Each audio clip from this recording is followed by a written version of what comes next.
Bueno, iniciando con el tema de las células, vamos a tener que las células es como la unidad fundamental de nuestro organismo.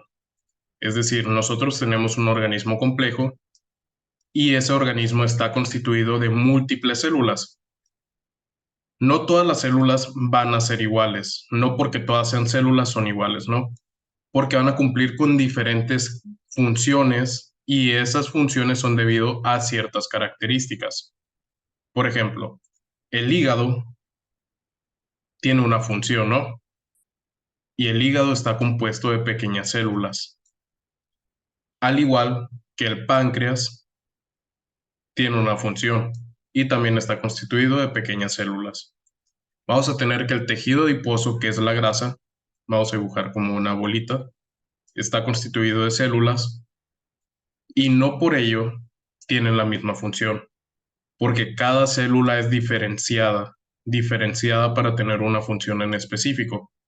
También hay que tener que el término que nosotros tenemos que asociar con células es el término cito.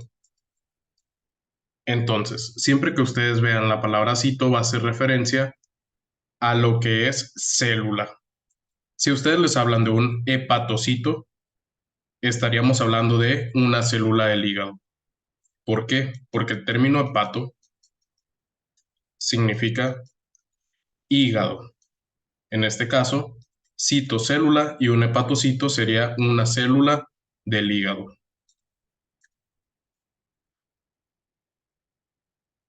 Vamos a tener que en nuestro organismo encontramos entre 10 y 100 billones de células.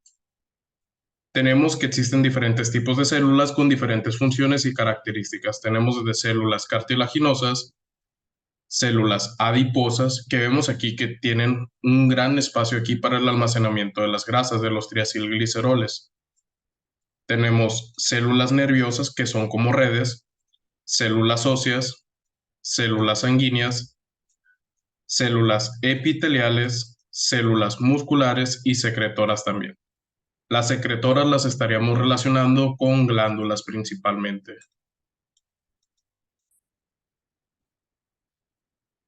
Vamos a tener que las células estarían constituyendo un tejido, es decir, un conjunto de células forman a un tejido y aquí vemos las pequeñas células que estarían conformando un tejido y un conjunto de tejidos estarían conformando un órgano. En este caso, el órgano sería un músculo, hablando del tejido muscular, y el músculo en conjunto con otros estaría formando un sistema, que estaríamos hablando de un sistema muscular. Aguarden un segundo. Bueno, continuamos. Teníamos que las células como tal estarían constituyendo unidas a un tejido y un tejido unido con otros tejidos del mismo tipo estarían constituyendo lo que es un órgano.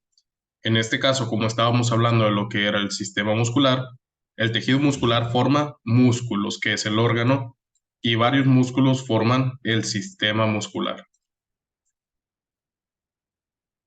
Vamos a tener que como tal, en una integración de las células, vamos a ver puntos de estructuras desde un átomo, que serían como por ejemplo los elementos de la tabla periódica, las moléculas, que la más sencilla de que ustedes asocien es la molécula de agua, que es H2O, que son varios átomos unidos entre sí. Tenemos también las células, pero las células recordemos que están constituidas también de organelos. Vamos a tener los tejidos, que las células conforman al tejido y el tejido conforma órganos y varios órganos unidos entre sí con una misma función final sería un sistema. Así que si lo vemos de una forma general, estaríamos viendo un organismo y si nosotros le hacemos un zoom, vemos que un órgano sería la piel, por ejemplo, pero dentro de esa piel hay diferentes capas de tejido. Imaginemos que esas líneas son capas y en esas capas vamos a tener células y así es como se estaría conformando un organismo. Sería un montón de conjuntos de células con una función para formar un tejido y el tejido en conjunto con otros forma un órgano y ya muchos órganos formarían un sistema. Y todos los sistemas como tal en conjunto formarían un organismo que sería un ser humano en este caso.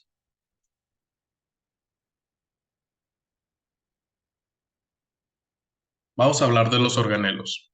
Bueno, los organelos significan órganos pequeños o órganos de las células. Los organelos son estructuras contenidas en el citoplasma.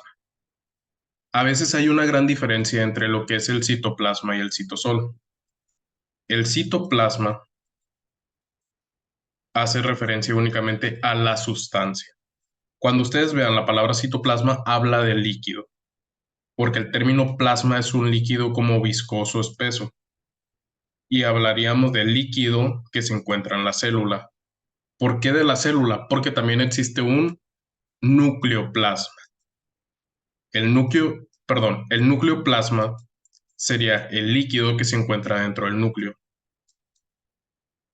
Y aunque tengan características similares, la diferencia sería la localización. Por ello se llama nucleoplasma, que sería un líquido de plasma en el núcleo, y el citoplasma en la célula.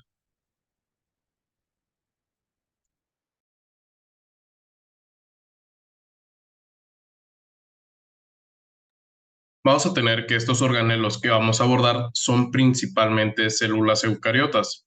La diferencia entre una célula eucariota y una procariota estaríamos hablando de que es el término eu y pro.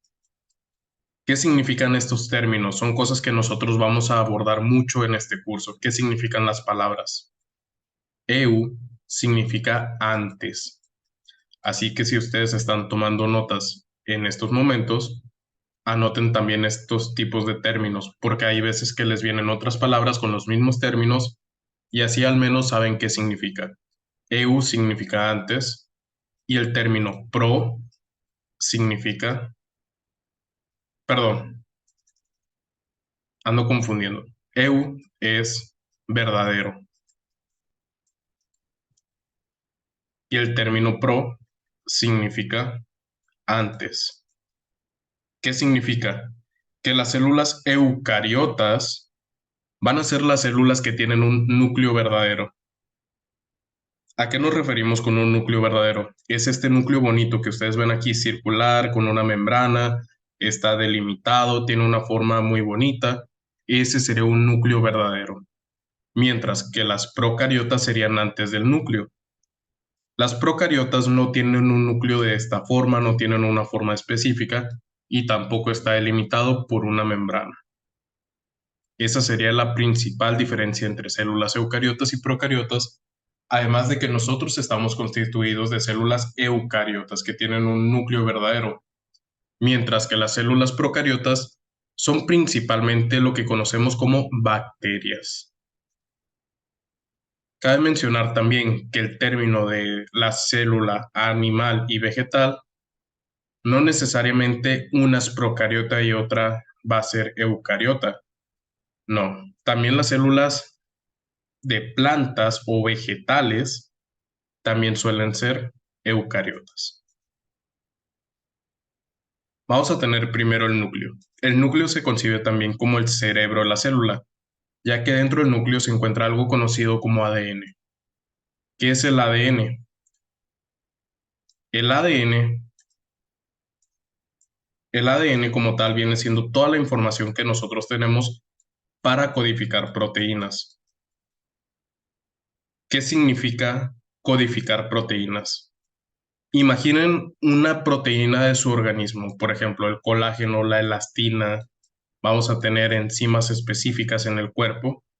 Todas esas son proteínas. La albúmina, la hemoglobina, son proteínas en el cuerpo que tienen una función en específico. Entonces, este ADN que tiene el núcleo tiene la información de cómo yo sintetizar las proteínas. Pero ¿qué pasa en este proceso de síntesis proteica? Resulta que yo tengo todo mi ADN aquí, ¿no? Dentro del núcleo. Bueno, la cuestión es que yo no puedo sacar ese ADN del núcleo. Y ese sería el primer problema que nos va a presentar la síntesis de proteína. Yo no puedo sacar al ADN y ahí encuentro la información. ¿Qué voy a hacer? Voy a crear una copia del ADN. Esa copia se llama ARN. ¿Y qué son el ADN y el ARN? El ADN es ácido desoxirribonucleico y el ARN es ácido ribonucleico. Resulta que el ADN es una cadena bicaternaria. ¿Qué significa que sea bicaternaria? Al igual que lo estuve mencionando ahorita, hay que analizar las palabras. Bicaternaria significa bi de dos y caternaria de cadenas. Entonces estamos hablando que es una bicaternaria, son dos cadenas. Eso sería el ADN, que a veces les pueden venir como DNA, que es lo mismo, solo que son siglas en inglés. Mientras que el ARN es monocaternario. Aquí existe una nueva palabra para ustedes, que sería el término mono. El ARN es así. Entonces, el término monocaternario viene de dos palabras, mono y caternario. El término mono hace referencia a uno. Siempre que ustedes vean la palabra mono, un monómero, un monosacárido, un mono significa uno siempre. Por si en algún examen les viene o en vez de utilizar una palabra, utilizan una descripción con la palabra mono, ya van a saber que la palabra mono significa uno. Si yo les digo es un ácido nucleico monocaternario, recuerden que nosotros abordamos dos ácidos nucleicos principales. ¿Cuáles son? El ADN y el ARN. El monocaternario es el ARN. ¿Y cuál sería el bicaternario? El ADN. Porque son dos cadenas que nosotros ya conocemos, que hemos visto en películas, caricaturas, en libros, de toda la vida conocemos que así son las moléculas de ADN. Así que va a ser más sencillo para nosotros saber que esta es bicaternaria y el ARN es monocaternario, es de una sola cadena, y resulta que el ADN es toda la información, pero como esa información no puede salir del núcleo para sintetizar proteínas, tiene que crear una copia por un solo lado. La copia es el ARN que acabamos de mencionar. Y este ARN sería la copia de este fragmento de información que dice cómo sintetizar el colágeno.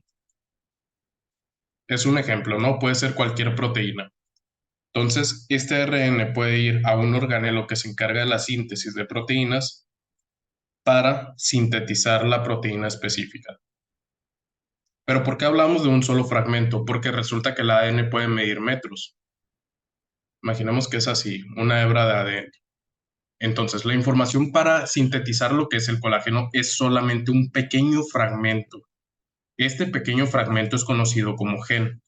Entonces, por ello decimos que hay un gen que codifica para una proteína, porque es un pequeño fragmento que tiene la información para sintetizar una proteína. Entonces, un gen es un pequeño fragmento, el ADN es todo esto y el ARN es una sola copia de un pequeño fragmento, no es una copia de todo el ADN. Y vamos a tener algo conocido como codones. ¿Qué es un codón? El término codón son tres bases, que ahorita vamos a explicar algo de eso. Pero ¿qué son las bases? ¿Recuerdan la estructura del ADN? Que era así y tenía varios palitos entre medio. Resulta que a cada palito que se encuentra en la estructura del ADN significa un conjunto de bases. Entonces, si hablamos de un codón, podría ser esto únicamente. Otro codón sería esto únicamente. Otro codón sería esto únicamente y así sucesivamente. Vamos a tener luego el nucleolo.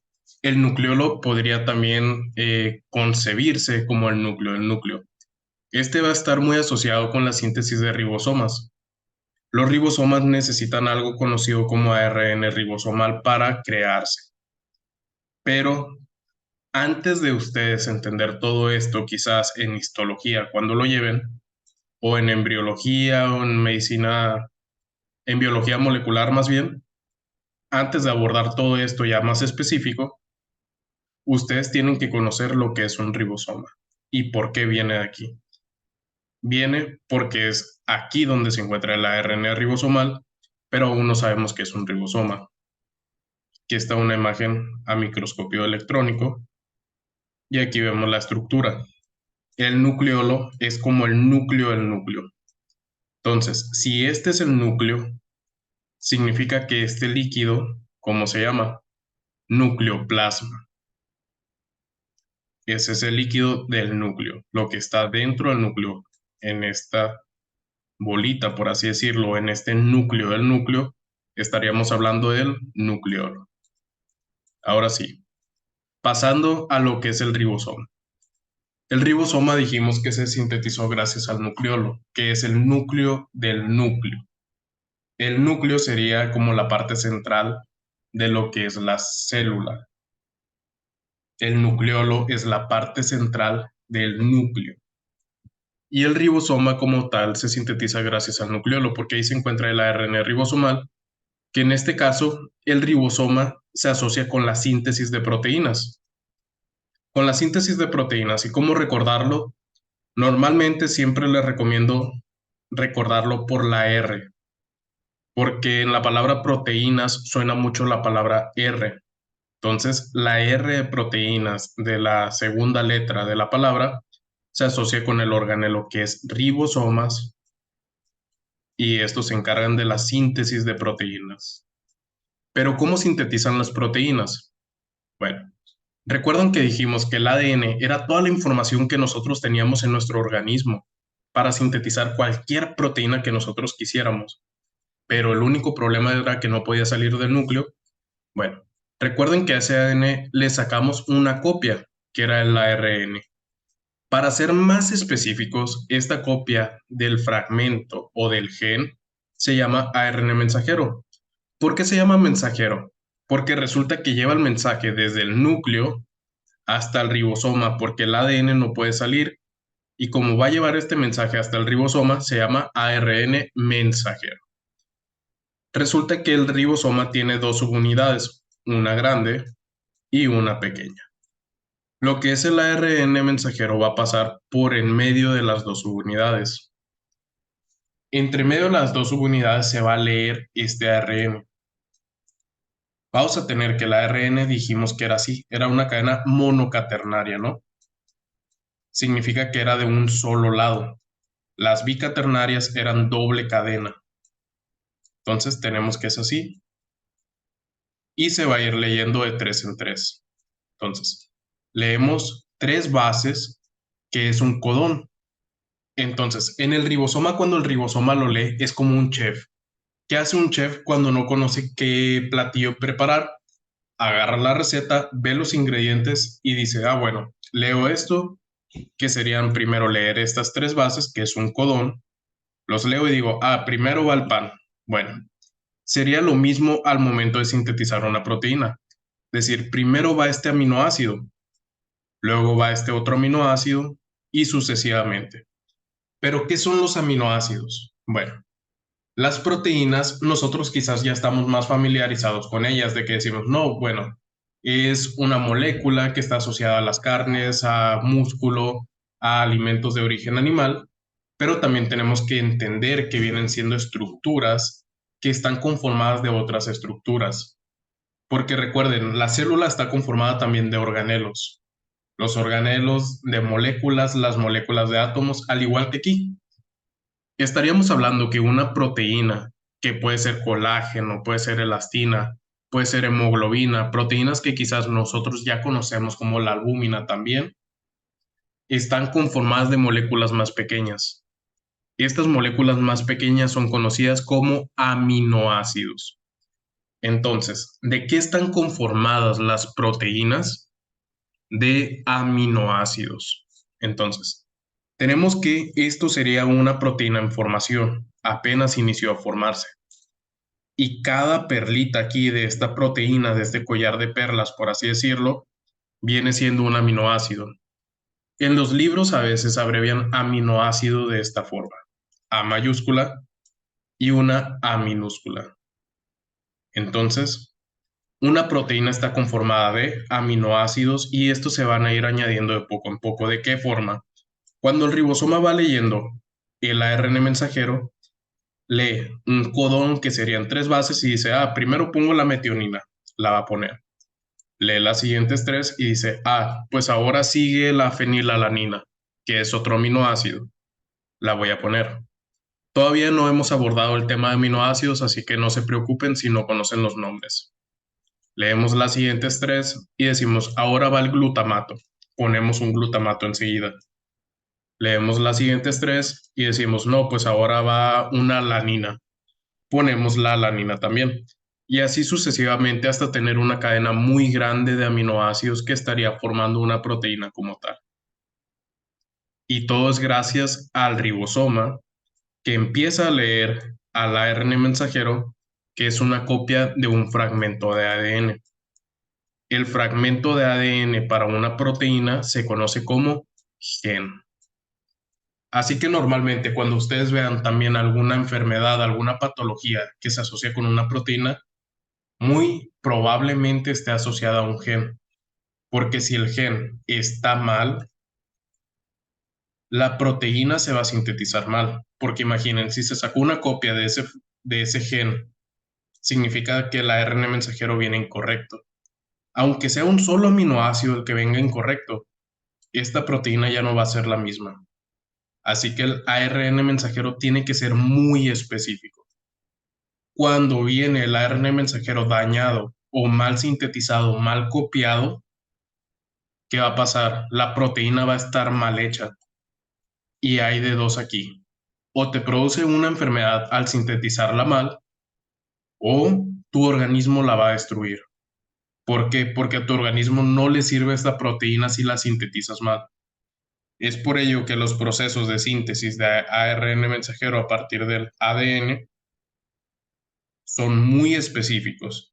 Si se hacen mal, la proteína ya no te sirve, aunque sea un solo aminoácido el que esté mal puesto, te puede condicionar una enfermedad o la mandas a destruir porque no te va a servir. Y esto es lo que hace como tal el ribosoma. Lee al ARN mensajero que dijimos que era una copia de un fragmento de ADN. El ARN mensajero pasa por el ribosoma, es leído de poco en poco, de fragmento en fragmento, de codón en codón, que serían tres bases y así sucesivamente. Y cada tres bases te dice qué aminoácido agregar y vas añadiendo de poco a poco los aminoácidos correspondientes. Bueno, eso sería por parte de lo que es el ribosoma. Luego tenemos lo que es la mitocondria.